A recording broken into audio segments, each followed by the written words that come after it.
Cenazenin uğurlanması, cenazenin tören alanına getirilmesi.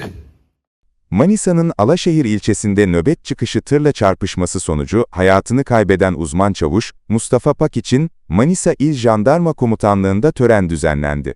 Törene Manisa Vali Yardımcısı Erhan Güney, Manisa İl Jandarma Komutanı Tuğgeneral İlhan Şen, aynı zamanda Erzincanlı olan Şehzadeler Kaymakamı Fatih Genel ile Jandarma Uzman Çavuş Mustafa Pak'ın ailesi katıldı. Törende Tuğgeneral İlhan Şen ile Kaymakam Fatih Genel Baba Bekir Pak'ı, bir an olsun yalnız bırakmazken anne Arzu Pak ise gözyaşlarına boğuldu. Okunan duaların ardından, Jandarma Uzman Çavuş Mustafa Pak'ın cenazesi memleketi Erzincan'a gönderildi.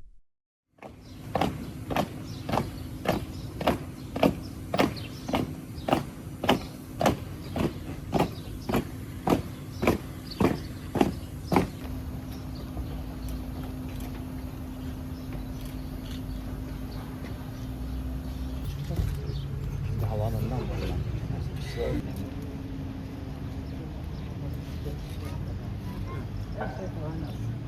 Hepimizin